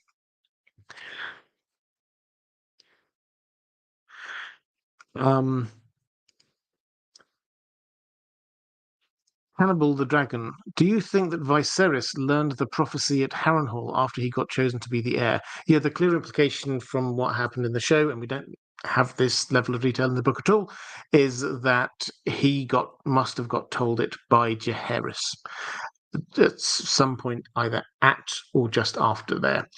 One thing which, given what has happened at Harrenhal, on the TV show, we have to, I think, stop now and look at every instant. We'll have a couple of years before the next season, I'm sure, to do this kind of thing. But look at every instant of what happens with Harrenhal through history, and should we reinterpret that, given the clear implication that Harrenhal is not just like some haunted, cursed ruin, but the Weirwood network are hard at work here trying to reclaim it. Is this part of it? Viserys, did they influence the Great Council of 101, which was at Harrenhal, in order to get Viserys there? It's an interesting thought.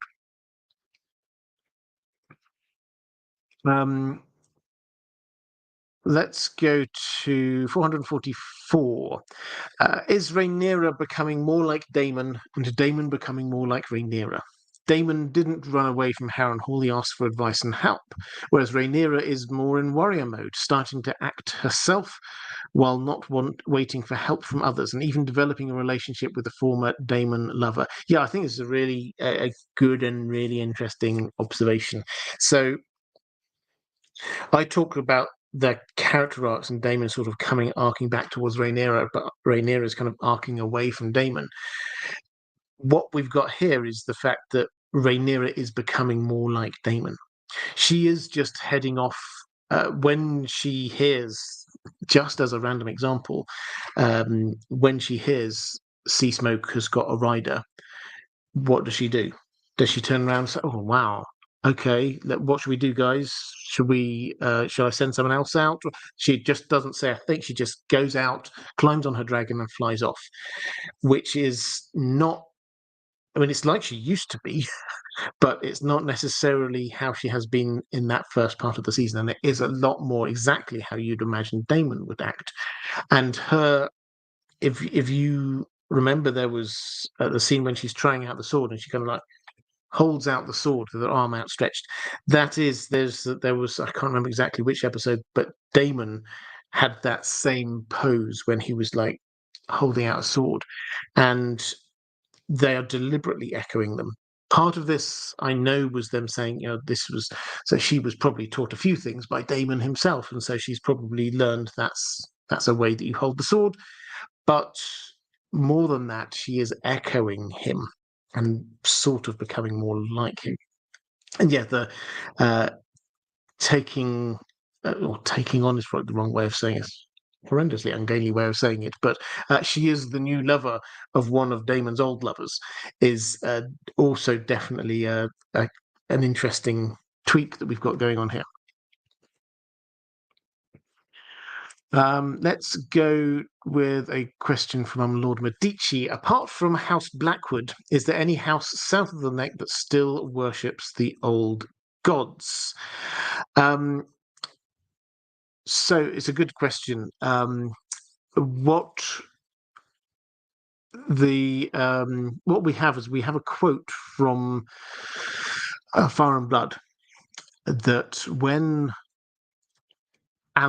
Queen Alison, goes up north and she's basically on this tour, the great tour here, that she's trying to marry off. She's trying to join up the Seven Kingdoms. It's actually quite a political move. She's trying to marry off different families across the Seven Kingdoms, so she gets alliances, building up cultural exchanges, things like that. She gets to the north, she talks to the Starks, and Lord Stark's there going, yeah, oh, well, I've got some sons, but they'll have to marry northern women because we worship the old gods here. I don't want them getting married in front of in the faith of the Seven or anything like that. And she says, well, yeah, there's lots in the south, in the Riverlands, that still honor the old gods, have heart trees. But then she says there are beyond that, beyond just some families that they still give honor to the old gods. She says there were still certain houses that had never accepted the Seven, no more than the Northmen had. The Blackwoods in the Riverlands chief amongst them, and mayhaps as many as a dozen more. So that's what we're told in terms of, so a lot of houses they still respect and honor the old gods. They've still got a heart tree, but there's perhaps a dozen houses who actively have they've rejected the new gods completely. They're just worshipping the old gods. House Blackwood are the only named ones. We get a few other references. There's a clear implication that, say, the mountain clans in the Vale still worship the old gods. There's Nimble Dick Crab when he's off taking Brienne over in Cracklaw Point. We probably shouldn't take everything that Crab says exactly to heart, but he does mention people there who are worshipping, who are making sacrifices in front of the heart trees, in front of the weirwood trees, and the implication is maybe some houses there support or still worship the old gods. We're not told exactly who. Brienne sees actually there. Yes, she sees weirwoods there in Cracklaw Point, but also she sees like cave systems and things, which is where apparently the Children of the Forest once were. So we get a couple of hints about where these things might be, but probably you're looking at some of the northern houses in the Riverlands or possibly in the Vale, but they're not named. The only ones who are actively named are House Blackwood. Question from Rassler. Do you have a theory on why Cannibal was never able to be tamed? Was there a Targaryen out there who could have claimed him? Was he from a different dragon line, not linked to the Targaryens, or was she simply too wild for too long? I don't think I have a particular theory on this. I think you're basically right. So Cannibal, for those who don't know, this is a book-only dragon. We have yet to see Cannibal on the TV show. Cannibal is a wild dragon on Dragonstone who lives in a lair on Dragonmount, is not domesticated, if that's even the right way of talking about dragons in any way, shape, or form. And is called the Cannibal because not only does Cannibal eat random sheep, but also will go and eat smaller dragons. So what we're told is that some people perhaps back over time had tried to approach cannibal. Some people during the sowing of the seeds did try and approach cannibal, all got burned or eaten. So that pretty soon they figured out it's not happening. Pardon me. It's not happening. There are better options out there. So I think the answer is that each dragon is different. Some dragons are probably a lot easier to bond with than others. And we're told that, or the clear implication of what happens with the dragon seeds is that if a dragon has previously had a rider, then that makes it a bit easier for them to be getting a new rider. As we saw on the show, we get Sea Smoke proactively goes out looking for a new rider, actively wants a new rider. The wild dragons don't. So Cannibal had been there for a long time. Nobody knew. There were rumors that Cannibal may even have been there before the Targaryens arrived, which seems unlikely, but possible. But basically, generations had gone by. Cannibal had just got used to being wild and free and was just had no rider for too long. And I think that's it. It's not there's no sort of bigger explanation. I think it's just the obvious one going on here. Carolina Clay saying Paul Robin is time zone. Do apologise for yawning. Let's. It does happen sometimes, but Paul Robin is time zone. It's about 5 to midnight here, which is about 2 and a bit hours before the show airs. So let's go to a question from Catherine Furseth saying, your great video yesterday about Viserys and Daemon, thank you for that, got me thinking about their mother, something I hadn't really done before. It said that Alyssa had one green and one purple eye. Green eyes are commonly related to green seers, so that made me wonder about the speculation around Daemon, the Weirwood Network, etc. I personally would prefer there not to be a connection between them, but why do you think George R. R. Martin specifically chose to give Alyssa this colouring with its symbolic significance? Well, this is a fascinating question, and it's not one that I think the fandom has come to a particularly convincing argument on in any direction yet. Sometimes this happens. It's a character that is there. This gets mentioned, but there's nothing else there. She seems in every other way to be a normal-ish Targaryen. So the mismatched eye thing, you can, and if you wish to speculate wildly in one way, that's very similar to what we get with Tyrion, who's got mismatched eyes in the book. The green eye, yes, having green eyes is sometimes seen as a sign of being a green seer. It's probably worth pointing out that, like many Targaryens, Alyssa Targaryen isn't 100% Targaryen, like most Targaryens, in fact. So she's part Massey. So it's entirely possible that she's got some Massey colouring there. It's also worth pointing out that whereas on the TV show we kind of get the impression that Targaryens all have the silver hair, which is understandable because George R. R. Martin makes a big play and show on the hair color and eye color in book 1 of Game of Thrones. This is what Baratheons look like. This is what Starks look like.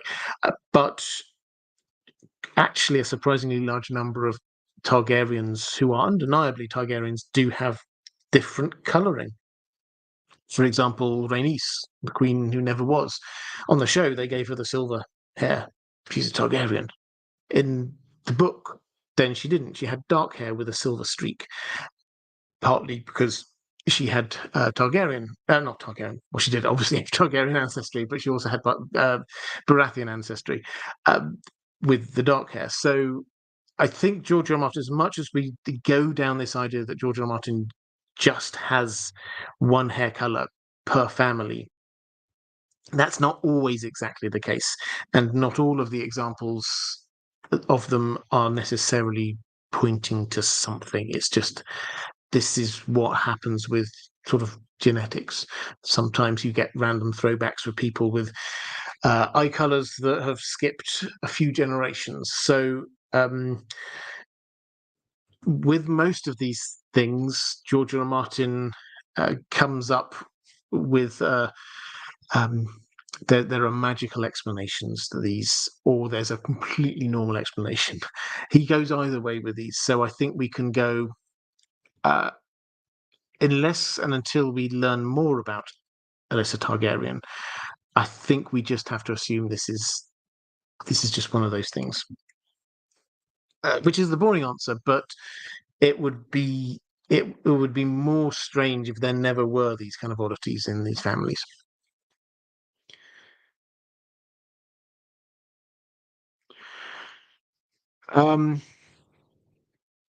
Let's go to Gina Z saying, "Hi Robert, happy Dragon Day, and to you too. Do you have a theory on how or when Ulf and Hugh will get to Dragonstone? They only have 2 episodes left in which to presumably become dragon riders, and will we see Vermithor and Silverwing in episode 7? I can't believe we're almost at the end. Yeah, it has gone through very quickly this season." And yeah, I agree. It has to be soon. They have to get there soon. So in the book, they put the word out basically, and I think it's easier to see how Ulf might get there is if the word goes out as it does in the book that Team Black are looking for dragon riders. Then he's already declared to absolutely everybody around him that he is a Targaryen, and so the word will get to him. Hey, you'll have a claim. You could have a dragon. So that, I think, is quite an easy one to get to.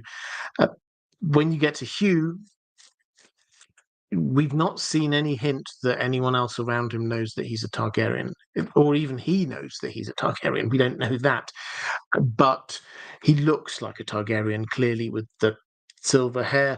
What we do know is that his motivating factor, and this is the build up to him. They've given us several episodes of this, so this has to play into his character arc from this moment onwards.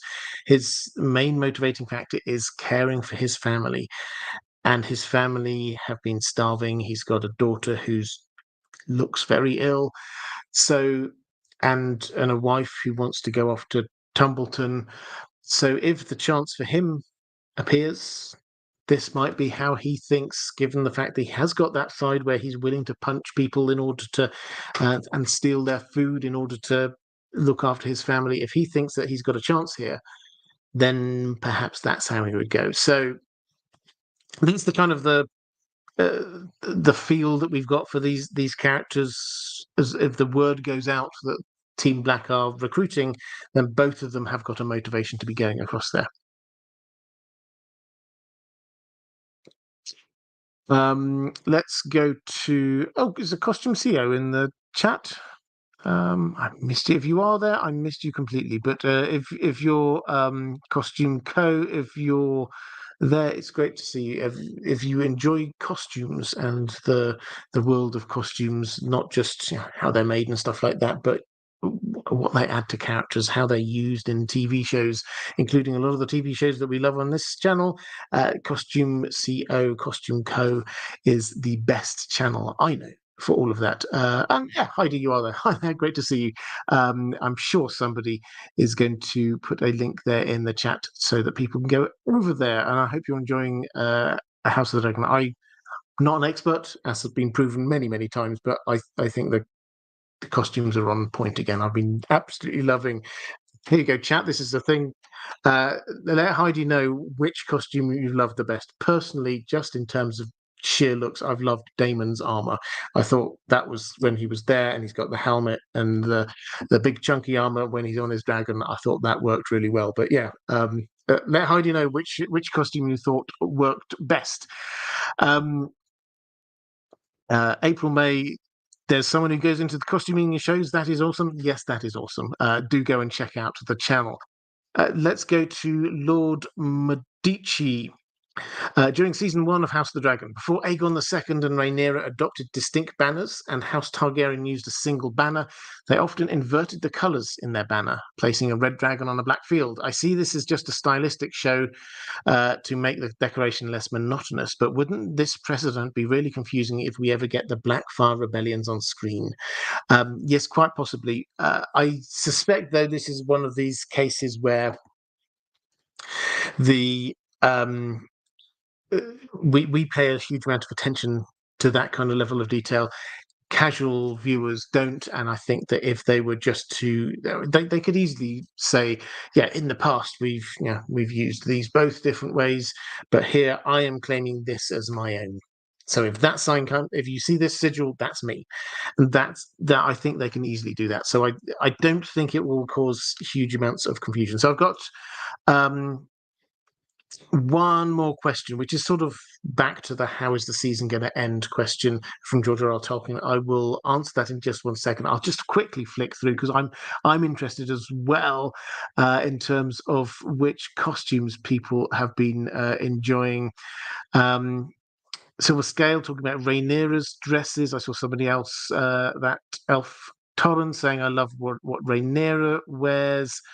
Carl Karsnark agreeing with me, actually, with Daemon's armor being the most book accurate and George R. R. Martini.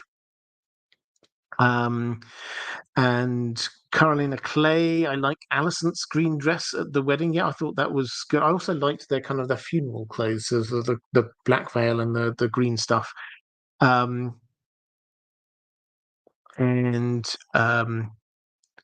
Akatosh Ray saying, I like the dragon saddles if we're talking about clothing. Yeah, the dragon saddles have worked quite well. And yeah, there's a lot of love for the costumes here. Andrew K, the dragon helm looks awesome, but seems a bit ill-advised in battle. Yeah, I mean, that's style over substance, perhaps. Right, let's go to a question from George R. R. Tolkien. As I say, this is sort of rounding up where we're at, I think. Salutations, Robert. Salutations to you too, sir.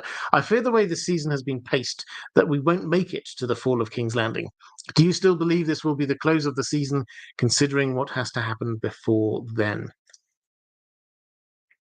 So, what I've said in the past is if I were doing this, which clearly I'm not, but if I were writing this, I think the Fall of King's Landing is the ideal staging post at the end of season 2. Season 1 is the build up to the dance. Season 2 is from the start of the dance to when the Greens are theoretically they have the upper hand to the Fall of King's Landing, and the Blacks theoretically have the upper hand. That works as a kind of an overall arc for me. Now, as the season has progressed, I've been asked this actually most weeks whether I think we're on track. And every week I've kind of said something along the lines of, yeah, I think so, maybe, if they keep going roughly at this pace. And I think I'm still, we're 6 episodes in, I'm still thinking, yeah, maybe, I think so, we're roughly on track. The big thing is if they take out the Battle of the Gullet and push that into season 3, then I think they can definitely do these things. I mean, I'll quickly rattle off what I think has to happen. You've got the Dragon Seeds thing has to happen. Daemon getting an army and then leaving Harrenhal has to happen. Aemond heading out from King's Landing and heading up to Harrenhal has to happen. Personally, I think the Dragon Seeds need some kind of, and I hope they don't do it quite like this, but a training montage or something. I hope that we're not looking at people just sitting on dragons and suddenly they're amazing at flying dragons and using them in warfare or whatever. I think we need some kind of a gap there. But those things that I've said, the kind of the main things here, the Dragon Seeds, Daemon finishing his side quest, getting an army and leaving, Aemond heading out, and also Rhaenyra being in the mental headspace to be saying, right, that's it, we're going. I see absolutely no reason why in 2 episodes we can't get to that. Now, that doesn't mean they're going to end there. They might take us off in a different angle. But in terms of can they get through that amount of stuff in 2 episodes? I think the answer is yes. Because let's not forget that the fall of King's Landing in the book, if you read it, it's it's not like this major epic battle. It's basically a huge strategic blunder on behalf of Team Green. The army has left. Kristen Cole has marched out with the army. The Aemond has gone out with the only defensive dragon, Vagar, left. And so Team Black just kind of fly over with their dragons, and then they just kind of like land on each of the different hills in King's Landing while they've got an army arriving to come at the gates. They capture all the key people. They get the gold cloaks. This is what happens in the book. The gold cloaks are still largely loyal to Daemon, and so they capture the key people, and the city falls. That isn't a massive battle that's going to take an entire episode. If they end that with the moment that the dragon lands and Rhaenyra walks in and walks up to the Iron Throne and sits down, say, they could get that bit done in half an episode. So it's not impossible. It's very possible. And the last episode, if the running times we've been given are correct, the last episode will be a long episode. So like 70 plus minutes. So I think it's entirely doable. That doesn't mean they're going to do it that way, but I think it's possible. And with that slight fence sitting, let's quickly go into the chat. Let's try and pick up a few. Benjamin saying training montage to Lenny Kravitz Fly Away. Yeah, I could work with that. I mean, I don't want that, but I would love that. That's the kind of thing that I quite like TikTok to be doing afterwards. Train Surfer saying, I'm convinced there will be comedy shenanigans with Ulf and Silverwing. Tom Bennett is such a great comedy actor, it would be a crime not to. Yeah, it's that would be fun. Agree. Weirwood saying it's the eye of the dragon. It's the thrill of the fight. I like the reference. Yes. Carl Karsnark saying the armor in real life was blingy and even garish at times. And Andrew K saying curious how much carnage they will show with all the bonding attempts with the dragon seeds. Yet not long to wait now. Akatosh Ray saying, I thought the last episode would be the training for the dragon seeds. Well, yes, so this is it's entirely possible. But I come back to, and this is just my personal reflection, is that I do not think that they will want season 2 to end with the same thing that season 1 ended. The season 1 ended with, and Rhaenyra turns around and there's a look of war in her eye. Dun dun dun, fade to black. That was the literal direction in the script. That wasn't me being too dramatic. They didn't say dun dun dun, fade to black, but turns around with a look of war in her eye. That was what the stage direction was. I don't think they want to end on the same place in season 2. They've done huge amounts. They've got all the dragon seeds. They've got the dragons. They've done the training and they're ready to go. And then we zoom in on Rhaenyra, and it's like, and Rhaenyra looks at the camera with a look of war in her eye. It's like that just feels like they've not moved on. So I think that they will wish to be in a different place. Rhaenyra has shifted from where she was, and she's now in a different place. And I don't know. It's just what I would do. I would make them take King's Landing at the end of this. Okay, I think just having a quick flick through the chats, and Zachary Konesh saying Gullets tonight and taking King's Landing next week. I mean, I think we're at the moment we're of the general opinion that the Battle of the Gullets is probably next season. might be completely not, but that's generally the feeling. Carolina Clay saying Rhaenyra is about to go full Visenya. She's certainly been reading up about Visenya. We've heard about Visenya a couple of times. This it has to be suggesting that she's going to be getting on her dragon and going to war. Joe Rose saying season 2 ends with Rhaenyra sitting on the throne looking pleased with herself, but gripping the throne so hard she bleeds. Yes, this is one other thing just in the book, which is it's probably worth, and they will definitely do something with this, is that she sits on the Iron Throne, Daemon is next to her, and day one she dispenses justice, but she sits uncomfortably on the throne, and apparently blood is dripping from her. So that is just like the Iron Throne has rejected her. So they will do something. Whether they do that now or whether they do that next season, I don't know. Anyway, with that, I said I tried to keep these to roughly a couple of hours. Lord Medici, thank you for becoming a new member. By the way, that went through earlier. I didn't say anything then, but thank you very much. I hugely appreciate it. Channel member, yeah, this is another way if you don't want to support on Patreon, but you do wish to support the channel. Thank you. By the way, you can become a channel member here. This is your reminder. This is a charity stream. If you have enjoyed this, if you wish to express your thanks, gratitude, if you would do a super thanks or super chat, if you just wish to help people who are in the most horrific situations possible, then click on the link below. But we've got lots of videos coming up this week, so I won't say all of them, but if you're watching this back a little bit later on YouTube, there is appearing somewhere here a link to other live streams that I've done. Appearing here is a link to Patreon, which is still the best way to support this channel if you wish to do so. So that's all for this time. Enjoy the episode, the penultimate episode of season 2, and I will see you again very soon. Thursday live stream as normal. Take care. Bye.